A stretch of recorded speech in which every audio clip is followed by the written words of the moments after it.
नमस्ते दोस्तों, मैं मौर्य वर्षा मेरे YouTube चैनल पर आप सबका स्वागत करती हूँ। आज हम हिंदी नेट के पाठ्यक्रम में रखा गया जो यात्रा वृत्तांत है अज्ञेय जी का अरे यायावर रहेगा याद, ये हम देखने वाले हैं। वैसे अन्य गद्य साहित्य की जो रचनाएं हैं बहुत सारी हमारी अभी बाकी हैं और अज्ञेय का ये अरे यायावर रहेगा याद, ये जो यात्रा वृत्तांत है, ये यात्रा वृत्तांत इसका जो प्रकाशन है 1953 में हुआ है और इसमें 8 यात्राओं का वृत्तांत दिया गया है। अलग अलग यात्रा वृत्तांतों में असम, बंगाल, औरंगाबाद, कश्मीर, पंजाब, हिमाचल प्रदेश के भूभागों का वर्णन इसमें हमें दिखाई देता है और साथ ही साथ तमिलनाडु के अति प्राचीन मंदिरों के बारे में या उसका वर्णन भी हमें इस यात्रा वृत्तांत में देखने को मिलता है। अब इसमें जो पहले लेखक ने भूमिका दी है, भूमिका के बाद उन्होंने अलग अलग शीर्षकों में इसका विभाजन किया है। लगभग 8 शीर्षकों में इसका विभाजन हुआ है और परशुराम से तरखुम ये इसका पहला शीर्षक है। किरणों की खोज, देवताओं के आंचल में, मौत की घाटी में, एलुरा, माजुली, बहता पानी निर्मल और उसके बाद अंतिम जो उसका 8वां जो है उसका नाम है सागर सेवित मेघ मेखलित या कन्याकुमारी से नंदा देवी तक। इस तरह उन्होंने शीर्षकों में इसका विभाजन किया है। एक एक करके हम एक ही वीडियो में इसको हम नहीं देख सकते, काफ़ी बड़ा यात्रा वृत्तांत है, इसलिए मैंने हर एक शीर्षक पर एक वीडियो बनाने का सोचा है। तो आज हम जो इसका 7वां जो भाग है बहता पानी निर्मल, इसके अंतर्गत आने वाला जो इनका यात्रा का जो अनुभव है इसको हम देखेंगे। इसमें लेखक ने इसके शुरू में ही कहा है कि उन्हें नक्शे देखने का बहुत ही शौक रहा है जिसके माध्यम से दूर दुनिया की सैर की जा सकती है। नक्शों का और एक फ़ायदा होता है कि मन जहाँ चाहे वही चला जाता है, उसमें कोई रोक टोक और जब चाहे वापस आ सकता है। अगर मन नहीं करता तो वही वह रम सकता है, कोई पूछने वाला भी नहीं है, ऐसा लेखक कहते हैं, क्योंकि लेखक को कोई पूछने वाला नहीं है और लेखक अपने वास्तविक जीवन में भी काफ़ी घूमे भटके हैं। फिर उसके जो उससे उनका मन शांत नहीं हुआ, उनके मन में हमेशा ये लालसा रहती थी कि वही कई नई जगह जाकर देखकर घूम आए। यही लालसा उनका पीछा नहीं छोड़ती थी। लेखक कहते हैं नक्शों से तरह तरह की मदद मिलती है। आजकल मैप पर ज़्यादा देखा जा रहा है, उसी तरह पहले नक्शे देखे जाते थे और यही लालसा उनका पीछा नहीं छोड़ती। और लेखक कहते हैं कि नक्शों की तरह तरह की जो मदद हमें मिलती है, हरी भरी जगह हो जाना है या पहाड़ी प्रदेशों में जाना है या जंगल, समुद्र, द्वीपों या बर्फीली प्रदेश आदि का वर्णन हमें नक्शों में रहता है, उसका पता चलता है। अब लेखक कहते हैं कि आप कल्पना कीजिए ऐसे जगह घूमने का आनंद क्या होगा जहाँ जंगले, हरी भरी जगह हो, समुद्र हो, द्वीप हो। इसके अधिक जो सहायता मिलती है जगहों के नामों से। लेखक कहते हैं कि अमरकंटक, ऐसा इनको एक नाम पसंद आया था, वहाँ वे जाना चाहते थे लेकिन वहाँ वे नहीं गए, यानी जा नहीं पाए। लेखक के मन में यह स्थान न देखने का जो काठा छुपता रहता है क्योंकि ये देख न सके। दूसरा नाम था तरंगबाड़ी, जो नक्शों में उसका विकृत रूप हो गया था, जो त्रांग कुंभार अर्थात तरंगों वाली बस्ती। लेखक कहते हैं ये नाम सुनकर आपके मन में भी तरंगे उठ सकती है, जो जाकर अगर तरंगे उठ रही तो जाकर देख आइए। लेखक कहते हैं कि कई नाम के अर्थ समझ नहीं आते, जैसे तिरुकुरुंगड़ी। तिरुकुरुंगड़ी नाम सुनकर ऐसा लगता है मानो हिरणों का समूह चौखंडी भरता जा रहा हो। कुछ नाम के अर्थ समझकर भी एक जादू चलता है, वहाँ जाकर देखा ही जाए कि क्या है। जैसे लूहित, इसका वास्तविक अर्थ है कि तारों की कन्या, किंतु ऊपरी ब्रह्मपुत्र के इस नाम को संस्कृत करके जो लोहित्या करा दिया था और इस तारों की कन्याओं के तरुण लावण्यमय को देखने को कोई भी तैयार हो सकता है। अब लेखक कहते हैं कि मेरी आदत ही ऐसी थी कि एक जगह पर मैं ज़्यादा समय पर टिक नहीं सकता था। अगर लगातार कुछ दिन एक जगह टिकता भी हूँ, वह मेरी इच्छा से नहीं वरन मेरी वह लाचारी होती है।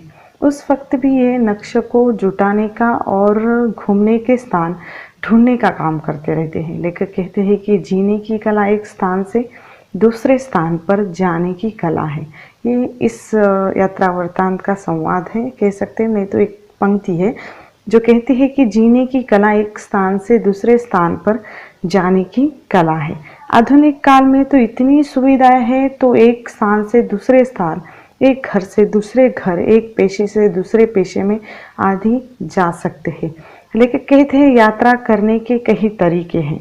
आप सोच विचार करके यात्रा की तैयारी कर सकते हैं, कहाँ कब कैसे जाना है और इसके लिए पैसे कितने लगेंगे, छुट्टी कितनी लेनी होगी, वगैरह वगैरह। अब यह एक वास्तविक तरीका है जिससे आप उत्साह से वापस आ सकते हैं। दूसरा तरीका यह है कि आपने तय किया, छुट्टी ली, पूरी योजना बनाई और ऐन मौके पर कहीं और चले गए। अर्थात लेखक कहते हैं कि बहुत दिनों से कहते हैं कि हमें छुट्टियों में बम्बई घूमने जाना है, मगर चुपके से श्रीनगर चले जाते हैं। लेखक कहते हैं कि मैं अपनी बात बताता हूँ, मैं दूसरे तरीके का काय हूँ, यानी एक जगह बोलता हूँ और जाते हैं दूसरी ही जगह पर।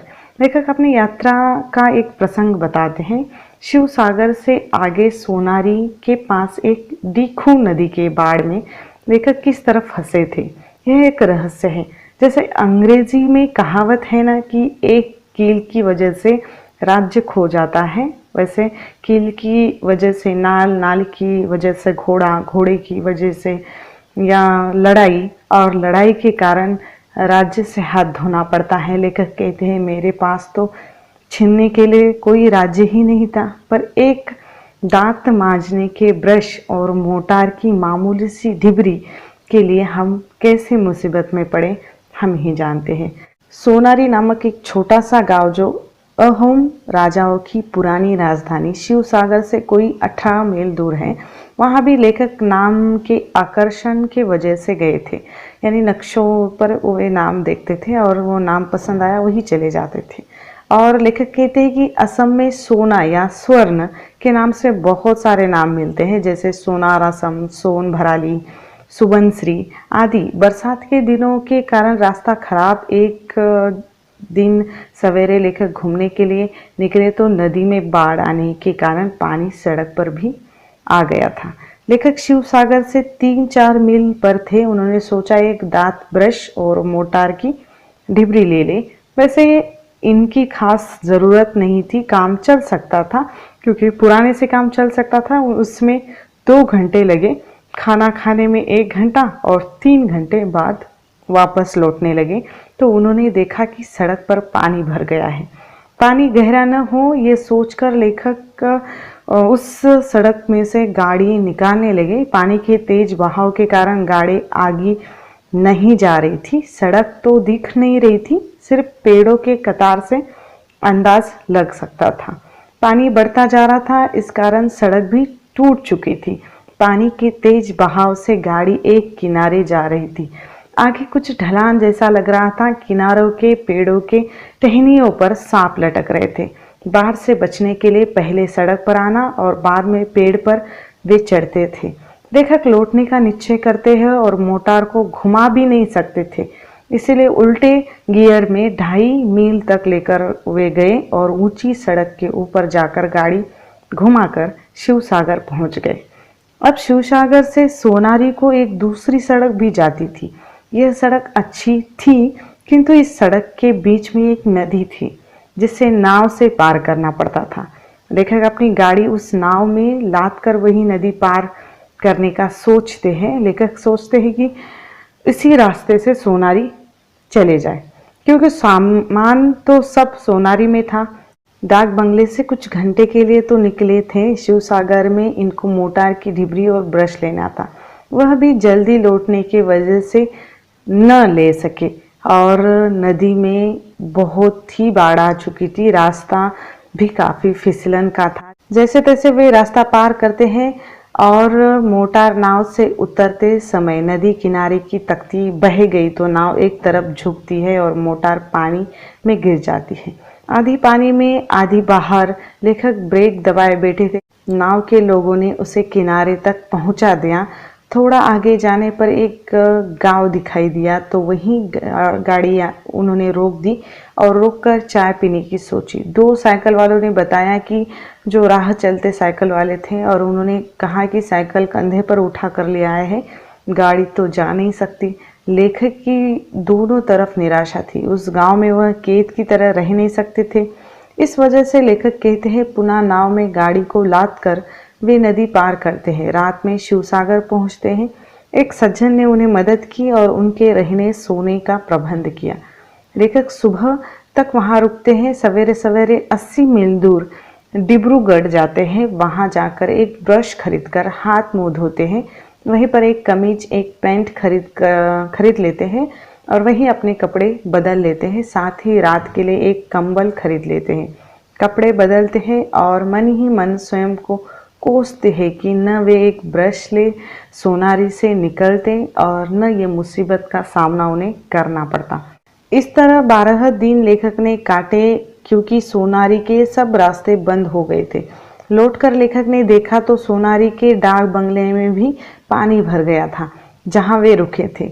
कपड़े सब सिल कर सड़ रहे थे। किताबें तो गल गई थी। बचा था तो केवल स्थान घर यानी बाथरूम में ऊंचे टाक पर रखा हुआ साबुन का डिब्बा और दांतों का ब्रश सिर्फ रह गया। जो पाने के लिए लेखक गए थे, उसी के वजह से सब गंवा बैठे, सिर्फ ब्रश और साबुन छोड़कर। लेखक कहते हैं कि इतना होने के बाद भी लेखक नक्शे देखते हैं। उनका वास्तव में जितनी यात्राएं वे अपने पैरों से करते हैं, उससे ज़्यादा अपनी कल्पना के चरणों से ही करते हैं। लेखक का कहना है कि मैंने अपने जीवन को कुछ नहीं बनाया, फिर भी वे खुश है।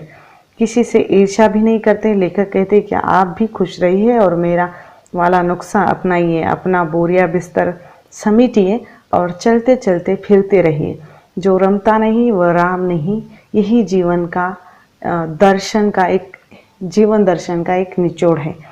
रमता राम, इसीलिए उन्होंने कहा है, यानी एक जगह का नहीं, वे रमते हैं, इसलिए घूमते फिरते रहना चाहिए। ठीक है, तो यहाँ पर ये शीर्षक समाप्त होता है। 8 यात्रा वृत्तांतों का वर्णन इसमें आया है। तो एक एक करके हम इसका यात्रा वृत्तांत देखेंगे। तब तक के लिए धन्यवाद।